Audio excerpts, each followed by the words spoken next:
Hi hello ಎಲ್ರಿಗೂ ನಮಸ್ಕಾರ. ನೀವು ನೋಡ್ತಾ ಇದ್ದೀರಾ ಸುಮನ್ ಟಿವಿ ಕನ್ನಡ. ನಾನು ಪೂಜಾ ಶಿವಕುಮಾರ್. ತುಪ್ಪದ ಹುಡುಗಿಗೆ ಡಬಲ್ ಸಿನಿಮಾದಲ್ಲಿ ಅವಕಾಶ ಹುಡ್ಕೊಂಡು ಬಂದಿತ್ತಂತೆ, ಆದ್ರೆ ಅವರು ನಿರಾಕರಿಸಿದ್ರಂತೆ. ಯಾಕೆ ಗೊತ್ತಾ? ಕಾರಣ ಹೇಳ್ತೀನಿ ಕೇಳಿ.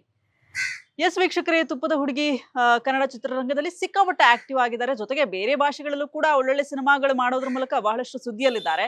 ಕೆಂಪೇಗೌಡ ಅನ್ನುವಂತಹ ಸಿನಿಮಾದಲ್ಲಿ ಆಕ್ಟ್ ಮಾಡಿ ಎಲ್ಲರ ಮನಸ್ಸನ್ನ ಗೆದ್ದಿದ್ರು.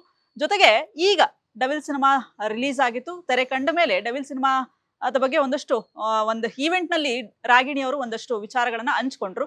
ಡಬಲ್ ಸಿನಿಮಾದಲ್ಲೂ ಕೂಡ ನಾನು ಒಂದು ಪಾತ್ರವನ್ನ ಮಾಡಬೇಕಿತ್ತು, ಆದ್ರೆ ನಿರಾಕರಿಸಿದ್ದೆ. ಕಾರಣ ಇಷ್ಟೇ, ಆ ಪಾತ್ರ ನನಗೆ ಇಷ್ಟ ಆಗಿರ್ಲಿಲ್ಲ. ಸೊ ಹಾಗಾಗಿ ನಾನು ಡಬಲ್ ಸಿನಿಮಾದಲ್ಲಿ ಆ ಒಂದು ಪಾತ್ರ ನನಗೆ ಒದಗಿ ಬಂದಾಗ ಅದನ್ನ ನಿರಾಕರಿಸಿದ್ದೆ ಅನ್ನುವಂಥ ಮಾತನ್ನ ಹೇಳ್ಕೊಂಡಿದ್ರು. ಜೊತೆಗೆ ಡಬಲ್ ಸಿನಿಮಾದಲ್ಲಿ ಶರ್ಮಿಳಾ ಮಾಂಡ್ರೆ ಅವರ ಪಾತ್ರ ಇವ್ರಿಗೆ ಏನಾದ್ರೂ ಒದಗಿ ಬಂದಿತ್ತಾ ಅನ್ನುವಂತಹ ವಿಚಾರ ಕೂಡ ಒಂದಷ್ಟು ಹರಿದಾಡ್ತಾ ಇದೆ. ಹಾಗಾಗಿ ರಾಗಿಣಿ ಅವರು ನಿರಾಕರಿಸಿರ್ಬೋದು ಅನ್ನುವಂತಹ ವಿಚಾರಗಳು ಕೂಡ ಒಂದಷ್ಟು ಸುದ್ದಿ ಆಗ್ತಾ ಇದೆ. ಮತ್ತಷ್ಟು ಅಪ್ಡೇಟ್ಸ್ ಗಳಿಗಾಗಿ ನೋಡ್ತಾ ಇರಿ ಸುಮನ್ ಟಿವಿ ಕನ್ನಡ. ನೀವೇನಾದ್ರೂ ನಮ್ಮ ಚಾನೆಲ್ನ ಲೈಕ್ ಮಾಡಿಲ್ಲ, ಶೇರ್ ಮಾಡಿಲ್ಲ, ಸಬ್ಸ್ಕ್ರೈಬ್ ಮಾಡಿಲ್ಲ ಅಂದ್ರೆ ಈ ಕೂಡಲೇ ಲೈಕ್ ಮಾಡಿ, ಶೇರ್ ಮಾಡಿ, ಹಾಗೆ ಮಿಸ್ ಮಾಡದೆ ಸಬ್ಸ್ಕ್ರೈಬ್ ಮಾಡೋದನ್ನ ಮರಿಬೇಡಿ. Thank you.